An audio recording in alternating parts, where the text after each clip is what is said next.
Fundraising Friday. Again, this is our series of 8 core concepts that hopefully will help humanities, kind of small to mid-sized humanities nonprofits, get more engaged and more results from their fundraising. So today, of course, we're talking about corporate and foundation giving, but there are videos online through the Arkansas Humanities Council YouTube channel of our first 4 sessions: the general overview, the annual giving, the major gifts, and the planned giving. So today we're all taking a deep dive. Everybody, you ready for that deep dive? Take that deep dive, the deep dive into corporate and foundation giving. So again, our goals are pretty much always the same for each one of these sessions. I'm going to throw a lot of information out there because this is being recorded, and also because there are a copy of the PDF slides that you can access and go back to at any time. If you want, you can take some notes and ask them at the end of the session too, if you have any questions. Or of course, if you want to break in, I'm happy to answer questions as we go along. But our goal today is just to talk about the basic concepts and terminology of corporate and foundation fundraising. We are going to go fast, so know that. So really take away 1 or 2 big ideas that you could incorporate right away. And of course, as I like to say, you can't spell fun. You can't spell fun without fundraising. Let's reverse that. You can't spell fundraising without that F-U-N. So we'll try and have a little bit of fun today. So in general, when we think of corporate and foundations, when we think of corporate and foundation giving, of course, the corporate world, we think of local or national businesses and corporations. We think of the Chick-fil-A's, the banks. Oh, everybody loves a bank. Investment firms, large corporations like Blue Cross Blue Shield or Arvest, a bank. I'm trying to think of some other big local companies. Tyson, of course, Walmart. We all think of those big corporations, but we can also sometimes think of the small business, right? Remember, small businesses in the U.S. employ, I think, like something like 70% of the people employed come from small businesses. So we can think of those local businesses too. And then, of course, foundations. So some of us may be new to foundations. So when we think of a foundation, I want you to think about a nonprofit, right? A nonprofit, a corporation, or charitable trust, and their whole goal is to grant money to organizations, institutions, or individuals for charitable purposes. Examples include science, education, culture, religion, and of course the humanities. I don't have that in here, but just a quick overview. Now we're still using figures from 2023 because we don't have all the figures from, we're still using figures from 2022 because we don't have the figures from 2023 yet. Remember, the 2023 giving totals will not come out until probably June after everyone files their taxes. So this is coming from the, I'm gonna put my little laser pointer on because that just makes me so happy. Here we go. This is coming from the 2023 Giving USA report, really the Bible of fundraising results in the United States. Total giving in 2022 was almost $500 billion. You gotta remember that. We're allowed that absorbent $500 billion. And how that was divided. Again, if you notice, 6% from corporations, 21% from foundations. So when we think about giving, of course, sometimes we think of corporate and foundation giving first rather than individuals.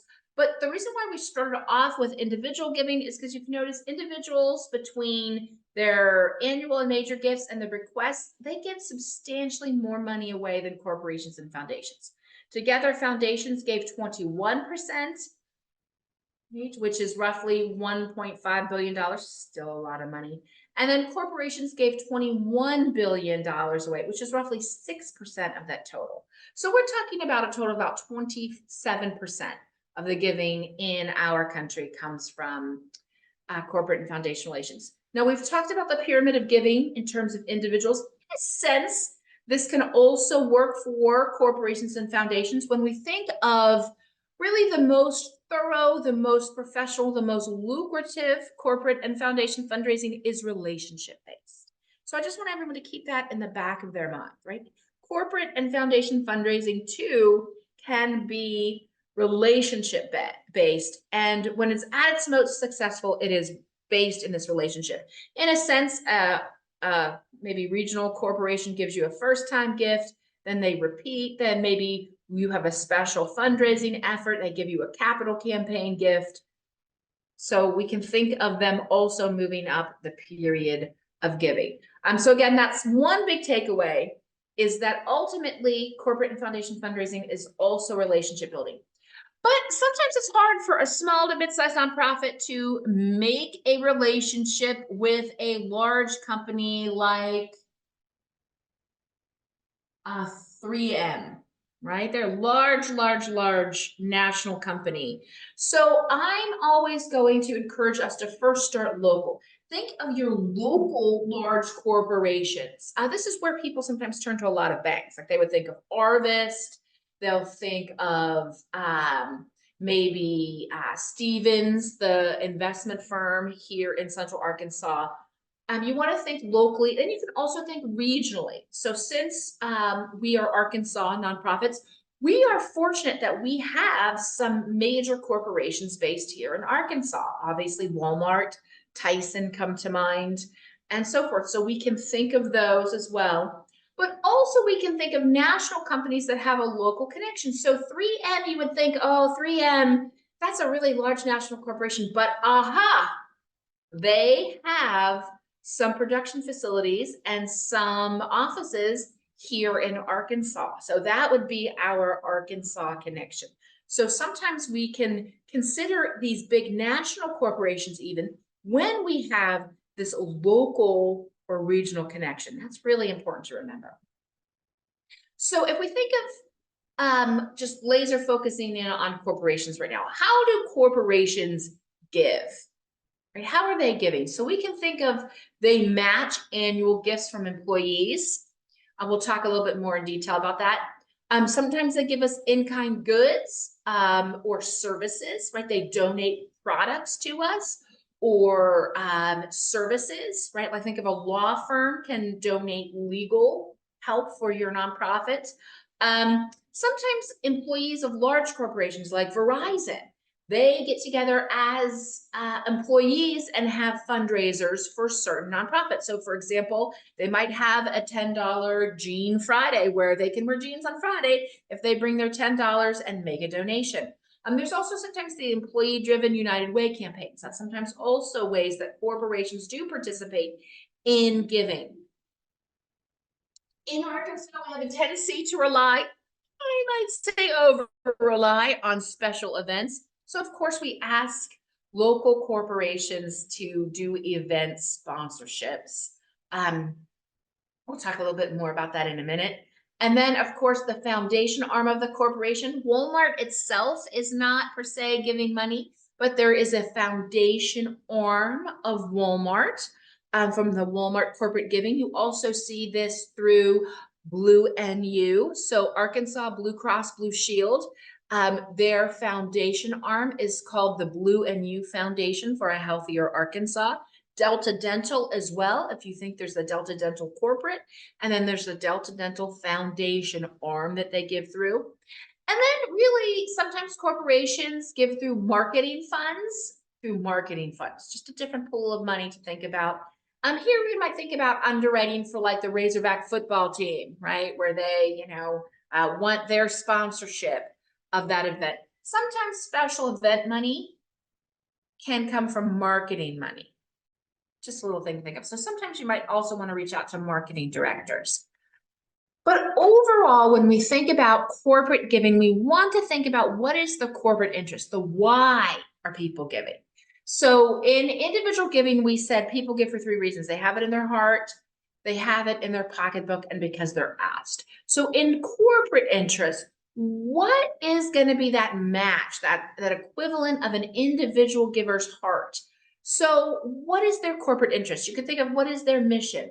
What are their marketing or sales plans? Do they have any product development or research? Are they interested in recruiting new employees? Are they interested in community support? Sometimes this is in their mission. They're interested in supporting the community where they are located or where they have plants or facilities located.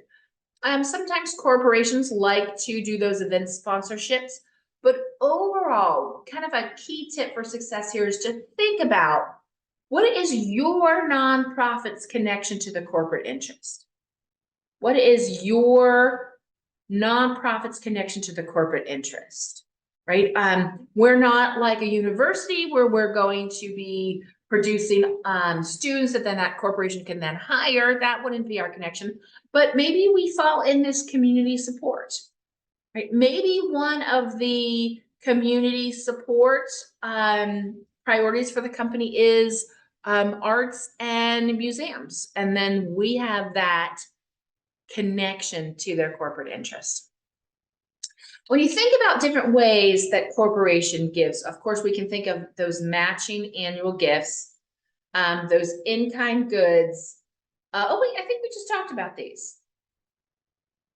I might have duplicated the slide. This must be so important that I've decided to talk about it twice. So we have matching annual gifts from employees. We have in-kind goods or values of services. We have employee fundraisers, like we talked about, that $10 Jeans Day. But something else I put on here, leadership annual clubs and societies. Let's talk about that a little bit more. Look, also I added here customer roundup or rewards programs. This is something new, something we can touch on. It may be a fit for you, it may not, but we will dive into those. So again, a corporate matching gift is when an employee makes an annual fund gift to your organization. And then that employee goes to their human resources department and they fill out a form with their donation receipt and they say, here, I gave this nonprofit $250 and then the corporation matches it. Sometimes they match it 1-to-1, but some companies really want to support their employee giving. Sometimes they match it 2-to-1, 3-to-1, or I've actually even seen it 4-to-1. So if you are giving $200, they will then match that with the 4 times that they will give that $800. So you can make $1,000 impact on a small nonprofit when you work for a large corporation because of that match. One key thing though, don't confuse corporate matching gifts with a matching donation challenge, right? Both do require some sort of corporate partners, but matching donation challenges are usually time-oriented in terms of you have to, you have 3 months to raise $10,000 and then this corporation will match it. Instead, matching gifts have no time limitation. And as your employees give, the company gives, right? So if someone gives in September, then the company's going to match that in October and so forth. So those are usually not time oriented. But do remember corporate matching gifts. You can sometimes mention this to your employees, mention this to your donors when you know they work for a large local corporation that matches gifts. And this is usually done again through the corporation's human resources department. If you're mid-sized, right, it might be out of our price range if we're small, but if you're mid-sized, you can work with an outsourcing company like this one, Doubling the Donation. What they do is they match up when your annual fund individual giving donors work for a corporation that matches, and then they help facilitate that corporate match. Because usually the corporate match requires the employee to take action. Right? The employee typically has to take action to get their company to match the gift they made to your nonprofit. So if you are a little bit larger and you have some resources, you might look into something like this. Now, I'm not necessarily plugging this Double the Donation company, but just gives you an idea that there are programs like that out there. Okay, let's talk about in-kind gifts of goods or services. I put these pictures up here because I've actually gotten this kind of equipment donated. So one thing you can think of with large corporations or even local businesses is donations of goods or services. So for example, I have had chicken and pork donated. I've had computers and technology donated. I have actually been nervy enough to get title services donated from a local title company. So sometimes think outside the box when it comes to goods and services. You're having a coffee, a Sunday brunch coffee and, kind of continental breakfast event, and you get someone locally, maybe a local coffee company, to donate that coffee, right? Just to save you money as you're doing those kinds of things. Again, of course, you can get equipment donated. And then here's, again, my favorite, don't forget about the donation of services, maybe interior design services. You can also sometimes get marketing services donated, sometimes architectural plans donated. Again, I've even had, the reason why I put a title example here is I've had a local title company donate all the title service, and that was thousands and thousands of dollars that saved the nonprofit when they needed to do some title work. So just to keep in mind, gifts of goods and services too. This is this employee giving internally program. So for example, the employees get together, they do maybe that Jean fundraiser, they do different fundraisers. This is the employee giving from Blue Cross Blue Shield Arkansas. And like you can see right here, I just took this off their website, but you can see, right? The employees raise this money and then the employees decide where to give it. So you can usually find this on a corporation's website, how to connect up with these companies. This just shows you where employees of Blue Cross Blue Shield in 2022 gave their money. And this, I think this was a $10 jeans example. Now let's talk about special events, because when people think special events, they think of corporate sponsorships, right? So of course we think of, $500, $1,000 to $1,500 to $29.99, and then over $3,000, right? We do these sponsorships of events, right? Sometimes they're called silver, gold, platinum, and so forth. We are all familiar with these. But I just want you to keep some things in mind, because Arkansas, since we're mostly all Arkansas nonprofits, Arkansas leans very heavily on the special event to raise money. And the only reason why I caution folks on this is, one, because the community can be saturated. I mean, when we have so many events and balls and golf tournaments and so forth, do we really need another one? So just some things to think about if you are going to do an event with corporate sponsorships of events. So the first thing I would suggest is that you view the calendar. Now this is Little Rock Soiree, but they do list events statewide. So this calendar goes out all the way through 2025. So if you were thinking of planning an event in 2025, now is the time to go onto this calendar and start looking at when other nonprofits are having the event, right? You don't want to have two, events like the Chocolate Fantasy Ball. You don't want to have that on the same night as another large black tie event. So that's something to think about. And then just a little caution, you have to plan early in this region for special event sponsorships. I'm even going to say you have to start a year out. So if you have an event coming up in June and it is April, it's too late to probably ask for corporate sponsorships for that. When would be a good time? Like, let's say your event is next January, maybe even next February. Now is the time to start reaching out for those events at the beginning of 2025. You really want to start a year out. You also want to consider the company's fiscal year. So if the company goes on an October through September fiscal year, you might want to get your proposal for that next year into them by August, September. So they can look at that. So when they're making those fiscal year planning decisions in August and September for the start of their October fiscal year, you are already on their radar. And of course, contacts are key, right? Knowing people in those local corporations and those local banks to do your corporate sponsorships for your event, those are key. So just some things to keep in mind for an event. I am going to caution you, of course, events can be a lot of work, so you just want to keep that in mind. There are some other alternatives for you to think about, and that is something like a leadership annual giving society for a corporation and an organization. We talked about this from an individual sake, right? This is maybe $1,000 annual gift, a $5,000 annual gift, etc. An example of that would be a president's circle, but you can do this something specifically for corporations or local businesses. So a good example is this 100 by 100 club, because it doesn't have to be fancy to be very effective. So this is Union Rescue Mission, just an organization that I have worked with. And they have what they call the 100 by 100 club, right? And that's individuals who give $100 a month, and their goal is to get 100 local businesses each year to agree to that $100 a month. And you can think how quickly that adds up, right? That's $120,000 right there.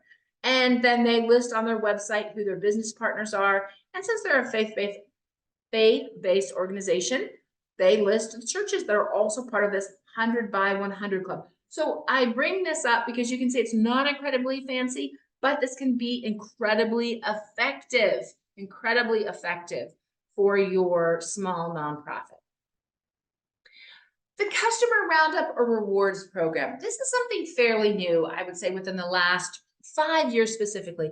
This is, some people are familiar with like the Amazon Smile program, right? Where you sign up and if you buy goods through Amazon Smile, Amazon then donates a certain portion to the charities you choose. A roundup or rewards program is just like that. In fact, this is one way that you sign up through Amazon Business. You sign your nonprofit up so that then when your constituents, your stakeholders, your community members that support you purchase things on Amazon, they can then make a donation to your organization by rounding up. So if their purchase is, $18.30, they round it up to $19, you then get that 70 cents on a balance. So they're not large gifts per se, but if you have someone and a large group of people who are very active purchasing things online, this kind of rewards program can bring in a couple extra $1,000s a year. And then once it's set up, you really don't have to do much except remind your donors from time to time that they want to click that round up button. This is also Walmart Giving. So Walmart Plus and Walmart.org give the exact same way, this roundup program, through a program they call Spark Good. Right? Walmart does their corporate giving and their corporate programs through this tag they call Spark Good. So just remember, it's the same thing. You go, you sign your nonprofit up, you give them all the information, and then you encourage your donors when they buy something on Walmart.com, it rounds up and gives you that change. And then that is automatically added. It's automatically transferred to your bank account every month. So just keep that in mind. And then the last thing I really want to dive into in corporate fundraising is the foundation arm of the company. So like we talked about Blue Cross Blue Shield, their corporate giving arm is through the Blue and You Foundation for a Healthier Arkansas. Also talked about Delta Dental, how they have the Delta Dental Foundation. Again, Walmart gives through this Spark Good. I'm going to see if this is going to work. We'll cross our fingers, see if it's going to take us to the web page. If I can get a thumbs up out there, you guys can see the web page. Right? Can we see the web page? Yes. Okay. Excellent. Fantastic. Okay. I wasn't 100% sure that was going to work. So this is the Spark Good program. Just to remind everyone, the Walmart Corporation gives a lot of money through the Walmart Foundation to local nonprofits through something called the Spark Good Local Grants, right? So this is the page where you access that. It used to be called you could find it through Walmart Community Giving. Right now, you kind of have to look for this Spark title, but you can see up here is the website, right? And basically, you can see here they're giving roughly $3,000 to this program. So basically, the heart of this program is each of your local Walmarts has, in general, about $5,000 pretty much every month to give away to local nonprofits. So this is where if your nonprofit is Van Buren, Arkansas, you're going to look for the Walmarts that are in Van Buren. And you're going to apply directly to those stores. And it is the store and the store manager who makes a decision on what community organization to support that month. And these grants are usually in the $1,000 range. They're minimum $250 to the top of $5,000. I generally see them in the $1,000 amount. One quick tip, if you walk into a Walmart store and you look somewhere, usually near customer service, sometimes near the exit, you will find sometimes almost like a wall of giving or an honor of giving where they post where they give to local organizations and what they gave. So I love to look at that. I love to look at the amount, right? And these are real quick, simple applications. They take maybe 5 minutes or under to apply for. So just keep that in mind, right? These guidelines. And if for some reason your nonprofit wants to have a space outside of a Walmart, let's say to sell those Girl Scout cookies or to do some sort of fundraising or some sort of maybe membership drive or just spread news about something, this is also where you would fill that out to reserve space outside the Walmart. Okay, so we're going back to our presentation. Here we go. Let's see. There we go. Here's an example of the Bank of America's corporate funding arm, right, through their foundation. So this comes from the Bank of America Foundation. And you then use this link to apply for a gift from the Bank of America. This would be these small community grants. Sometimes larger, usually these start around $5,000. Okay, so now that we talked about corporate foundations, that kind of led us into the concept of foundations in general. So it's a good time for us now to just take a deep dive into foundations. So what is a foundation? Let's start there. A foundation is generally a nonprofit corporation or a charitable trust that makes grants to organizations, institutions, or individuals, again, for charitable purposes, science, education, culture, religion. And of course, last time we talked about this earlier, I added humanities. So absolutely, this is what a foundation in general is. Some key terminology, because I always want us to get familiar with this key terminology for the fundraising industry. When you think of foundations, there are different kinds of foundations. Sometimes there are independent foundations. There are family foundations, there are community foundations, and then there are just public foundations. So an independent foundation, you might think of like the Ford Foundation, right? Or you might think of the Winthrop Rockefeller Foundation. A family foundation, this is going to be something that the family has set up. Technically the Walton Family Foundation, right? That is not Walmart Foundation. The Walton family has their own foundation set up. A community foundation would be like the Arkansas Community Foundation. We actually talked a lot about the resources they have when we talked about planned giving. So when we look at community foundations, we are looking at the Arkansas Community Foundation. Don't forget, they too have grants that they give away each year, the Community Foundation. And then, of course, we have public foundations. Those are the really, really large ones. You think of the, like the, oh, why can't I think of a huge public foundation right now? It'll come to me halfway through our discussions on foundations, but you know, the large giant, you see these on Underwriting all the time. You hear them on NPR, right? Like the, boy, I'm just blanking on one right now. Another key term for foundations is a 990. So just like our nonprofits, right? Because I also had, my partner and I have a, we run a small regional humanities nonprofit. Just like we have to file a 990, all foundations have to file a 990, whether they're independent, family, community, or public. They all still have to file a 990 each year. So we'll talk a little bit about those. When we apply to foundations, you have probably heard this term, we typically write a proposal. We will take a deep dive into that in our next session when we talk about grant writing. But a proposal is the actual application that we fill out. And everyone who has worked with the Arkansas Humanities Council for a grant, they have written a proposal. Now, sometimes nonprofits put out a request for proposals. They'll say, we are going to fund X next year, and they will let you know what their upcoming giving priority is. And so they, in a sense, are advertising a certain type of proposal that nonprofits can then apply for. Letter of intent, of course, if you've worked with the Arkansas Humanities Council, you're familiar with the letter of intent. The letter of intent typically comes before the proposal. So we'll talk a little bit about letters of intent, and I'll show you some samples. Most foundations have a program officer or someone to contact, so keep that in mind, right? If you have questions about your application, if you have questions about whether your project is a good fit, that's a great time to reach out to the program officer.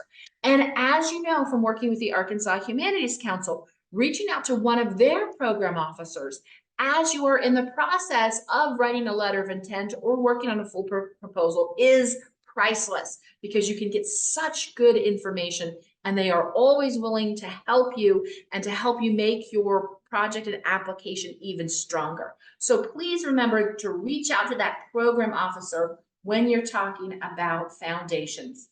Funding cycle is also something to keep in mind for foundations.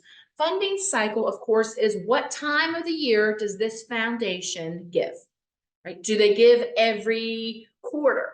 Do they give twice a year? Do they only give once a year? Every single foundation is going to have a different funding cycle. So you just want to be aware of those, because you do not want to miss those deadlines. You do not want to miss those deadlines. And then we'll talk a little bit about foundation search engines. How do you find, if you're not familiar with foundation giving, how do you find foundations that might be able to support your needs, your programming? Okay, so just like we talked a little bit about what is the corporate interest was a little bit different, maybe marketing, maybe sales, community building, right? The corporation wants to have a great reputation in the community and so forth. A foundation interest is also always at play. So you want to think about what cause or agenda is that foundation mission, right? Every foundation has a mission to fund particular types of projects. So you want to think about what is the cause or agenda for that foundation. You can also think about foundations regionally. Do they fund regionally? Do they have a regional interest? Do they want to help nonprofits in Arkansas, Louisiana, Oklahoma, and Missouri? Or do they just want to fund Arkansas? So you can think of their regional interest. Some foundations are very specific, like the Delta Dental Foundation, right? If you are looking for a history project money, right, to, let's say, process some archival video for a history project, the Delta Dental Foundation, which is all going to be about dental health, because that's their specific purpose, not going to be a match for you. Some foundations have community support, right? Really, right? They want to give to their local community where they're headquartered. But the key here is you want to find a foundation, you want to find one of their giving programs that addresses your needs and issues. This is the one, I really think if there's one big takeaway for foundation giving for me, it's you want to make sure that the foundation already prioritizes the work you do, the needs that you do. Sometimes nonprofits, they're like, oh, there's $100,000 grant out there, but it's not part of your core mission. It's going to take you away from what you need to do right now. Don't chase the funding. That's a good phrase. Don't chase the funding when it doesn't fit. So the first question you have to ask is, does this potential foundation have a program that gives to support our needs and our mission? And if the answer is no, then that's just not a good fit for you. Think of it as like in the online dating world, right? And you're swiping left or swiping right. If the foundation interest doesn't match up with your core mission and your core needs, you want to swipe left, right? You don't want to make that match. My husband's going to laugh about that metaphor. Okay, so here's a good example, the Winthrop Rockefeller Foundation, right? Many of us are familiar with this Arkansas-based foundation. Every foundation website pretty much tells you what their priorities are. So this is the one from the Winthrop Rockefeller Foundation, right? It literally tells you what are their priorities, right? Right here, we find out. So we know exactly what they're interested in giving. And what are they interested in giving to, right? They're interested in equity. So if you have a project that is prioritizing equity, maybe equity in education, by doing something with students, and providing maybe history education to make sure there's equity in history education, for example, this might be a match for you because their priorities are economic equity. And as humanities nonprofits, probably we don't fit into this category. Educational equity, that's a maybe, right? And social, ethnic, and racial equity, right? Maybe we have a project, for example, that is specifically doing something with humanities for a particular social, ethnic, or racial group. So then maybe we fit into this priority. You would have to click on each one of them. This might also be a great time to call that program officer and ask these questions for two reasons. One, you don't want to waste the foundation's time with a proposal that isn't going to be a match for them. And very importantly, since we're small to mid-sized nonprofits, we don't want to waste our time. We have a limited amount of time to do fundraising. So we want to make sure we have that great fit before we forge ahead.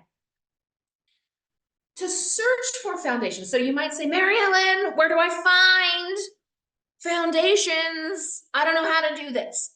My favorite foundation search engine is Candid. It used to be called the Foundation Center. Now it's called Candid. This is a paid subscription, though. I'm going to be very direct with you about that.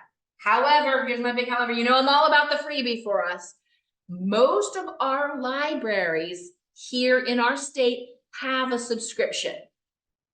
Most university libraries have a subscription, and most all of our local libraries have a subscription to Candid. So for example, I'm based in Central Arkansas. I can go to CALS, right? The Central Arkansas Library System. And through CALS, I can access the Candid Foundation search engine through that library. So my big tip, because you know I'm all about the freebie, use your local public library. Because it's for a small to mid-sized nonprofit, we can't afford this. It's thousands of dollars a year. But what they do is we put in keywords, right? So here I'm looking at podcasts in California, since my nonprofit makes educational media, right? And then it gives us a list of what grants were funded last year by what foundation. So it starts our wheels turning on who might give to our priority area.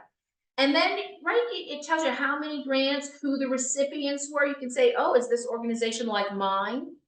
And it also provides us access to the 990s, which we'll talk about in a minute. I call the 990 sometimes the corporate foundation fundraisers best friends.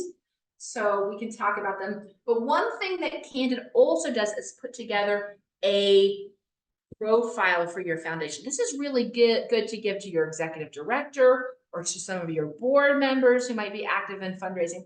I happen to do the Murphy Foundation based here in Arkansas, just so you can see it does profile them. It shows you where do they mostly give? Arts and culture. Might that be a good connection for some of us? Wink, wink. Right? How big are their grants? It lets you know the general range of their grants. And of course, here's what I love. It shows you their recipients and for how much, right? If you notice down here, most of their grants are not over $10,000. So you probably don't want to send them a $30,000 proposal, right? Just something to think about. That's why these kind of profiles are very, very helpful. And again, we access that for free, that paid database, but for free through our local public library. And again, it's called Candid. Candid up here, Candid. Candid also has a lot of other resources that I love. But let's take a minute and talk about the 990, because remember I said right here, right, it shows you the 990s, right, the 990 of these foundations. So what is a 990, right? Of course, we're familiar with this because we have to file every year. We have to file a 990 with the IRS, with the federal government. All U.S. organizations that are exempt from income tax are required to file this 990. It's in a sense the tax form from the foundation. But here's the good news, and this is why this is the fundraiser's best friend. The 990 contains information for us that will help us know, is this foundation a good match for us? If you get a chance, if we have time, we can go to, we'll just go to it real quick. I do love this tip. This is from CASE. This helps universities and educational organizations raise money, but they have 7 tips for reading the 990 form. I love this blog. It's incredibly helpful. How do you find a 990 for free, of course? How do you read a 990? Because remember, the foundation 990 is going to be a little bit different than the 990 that we file as small to mid-sized nonprofits. Okay, so this is what a 990 looks like. It's overwhelming, right? That's why I wrote this over here. It's like, oh, what is all this? So what you need to do is focus on the key sections. And this actually happens to be the 990 of the Tyson Family Foundation. Now, this is not Tyson Corporate Giving, to make that distinction. This is the Tyson Family Foundation. Okay, so each 990 has section 15, my favorite, because it tells you about how and when to apply, right? So each foundation must declare publicly how to apply. So this one tells you, right? All applications should be addressed to Ms. Robin Wages. And here's her address. And here's my fundraising free tip. There's her phone number if you need to reach out to her. Here is the form. Now this one says we have to apply first for instructions. So I might phone her and say, I would really, if possible, like to receive a copy of your application with instructions to apply. Right? Notice they have no submission deadlines and they have no restrictions on geographical areas. So sometimes this will tell you their application is, maybe June 1st and December 1st, right? Those are their deadlines. Usually a deadline is typically 4 to 6 weeks before their board meets and the board makes the giving decision. This section will also tell you if there's any restrictions on giving, like geographic areas, charitable fields, types of institutions. Some say we only give to educational institutions, or we do not give to educational institutions, those kind of things. So again, this is section 15, my favorite. Also in part 8 of the 990, they list all the board members. So these are all the board members of this family foundation. Right, so you get all the board members, you find out if they get paid or not to serve on the board, and so forth. How many average hours a week do they work, and so forth.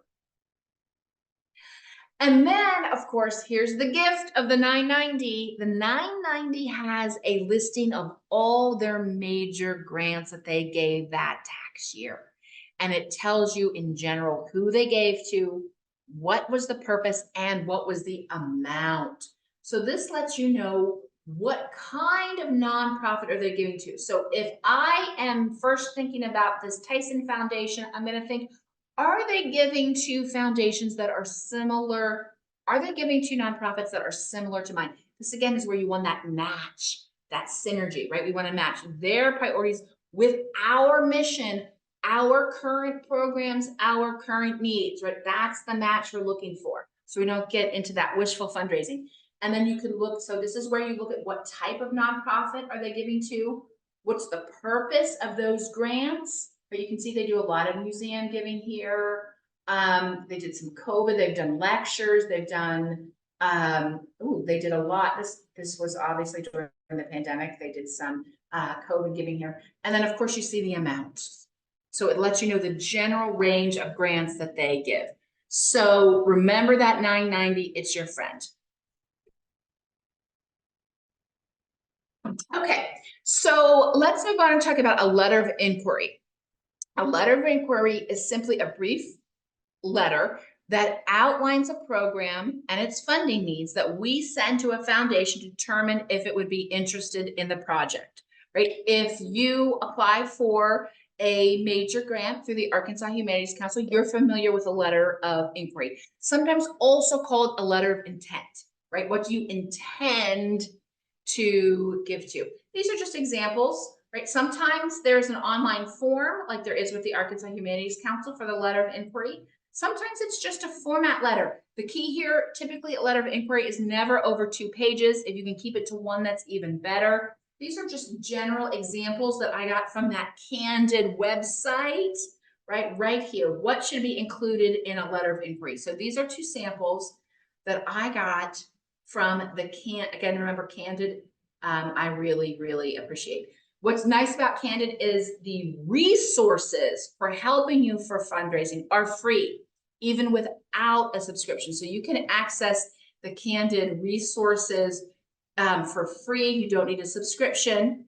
So what should be included in a letter of inquiry? Maybe in that 90 it says the first step is to send a letter of inquiry. Then you can go here and find out what it is. And in our grant writing session next time, for a little plug, I meant you to come next time, we will talk about what are the key components of the letter of inquiry. Sometimes we talked about foundations put out the request for proposal, right? It's usually a web announcement these days that outlines the type of projects that they are interested in funding. It also tells you the criteria that the applicant must meet in order to be eligible for that gift. And that gives you directions on how to submit. Here's an example. Here's a quick example for an RFP. Typically it says RFP, right? Standing for request for proposal, right? Request for proposal. And this is an example that I found online. It's for a Minnesota heartland, but it gives you a really good idea. Oh, maybe next time I will work with the Arkansas Humanities Council group and we can kind of talk about also their, if they ever put out requests for proposals, see what those look like. So again, it tells you their program objectives for this RFP, what funding is available, and then general information, key dates on when to apply. And then it gives you application instructions and even how to download the application. And then of course tells you the right review criteria. So all the information is there. They even have frequently asked questions. So my suggestion, if you find an RFP that you think matches, again, your existing mission, your existing needs, existing programming, then dive into these frequently asked questions. And then if you have any more, reach out to that program officer. So once our letter of intent, let's say, is approved, then we move on to write a full proposal. A full proposal is simply that written application, frequently with supporting documents like our IRS letter of determination, maybe our 990, and so forth, that we then submit to a foundation or that corporate giving foundation. We also submit proposals to government agencies when we request a grant. So this is the proposal, this is the application for funding. So we're going to pick up with some of these next time. So next session in grant writing, we're going to take a deep dive into what's a letter of intent, what are the key components, what's a proposal, and we're going to talk about grant writing tips to do those as effectively as we can. So just to recap, because we're about winding down, where should you start? Here's just, I love to end with some general advice. Again, you want to find that matching interest. We want to make sure that there is that matched interest between the corporate foundation purpose of their giving and our needs, right? We want that match. Some things also to think about. Do you know any board members? Knowing a board member on a foundation might be an avenue for you to call and get some advice, right? To start learning about that foundation and are we a good fit? Of course, you always want to pay attention to those requests for proposals and any grant deadline. We want to remember the key components of that letter of intent. It's always good to reach out to that program officer. We have any questions, you can even meet with them. if you bring a corporation or a foundation to your nonprofit for something, my advice is make it a spectacular visit. One time I brought a vice president of a very, very large national corporation to tour the Stroke Institute when I worked at the University of Pittsburgh. And 2 days before I got there, and I'm like, okay, give me the tour. And they're like, okay, well, what do you want to see? There was no tour. We had to make it up. So you really, really want to plan for a site visit, and you want to make that site visit not just good, not just great, but spectacular. Has to be the best darn site visit of their entire lives. And of course, we want to follow all guidelines and due dates. And then of course, let's not forget to report our results, right? To thank and report our results. Again, corporate and foundation giving in general is ultimately relationship building. So my advice to you is start local. Who are your local businesses? Who might your local foundations be that know about your organization, and then move out to regional, maybe statewide. And then you could think about those national companies that have that local connection, like 3M or L'Oreal. Those would be some that I can think of off the top of my head right now. Okay, so again, our takeaways, the Arkansas Humanities Council has all of the slides for this presentation. So now you can get those. Our goal is to, of course, just know these basics. We want to keep that fun in the fundraising. And of course, join us next time for that grant writing, where we're going to take a deep dive into letters of intent and go away with key tips for proposals. And I think we'll start off too with a little bit more advice about how to search and how to find a match. I think that will be really helpful for many. How to find the match between that foundation and that corporate potential grant and your existing programs and needs, and anything that supports your mission. Remember, we want to stay in that zone. Thank you guys so much. And now we will just be available for questions. Thank you so much for joining us for our deep dive into corporate and foundation relations. And I look forward to seeing you next time. Thank you, guys. Thank you. See you next time. Okay, look forward to it.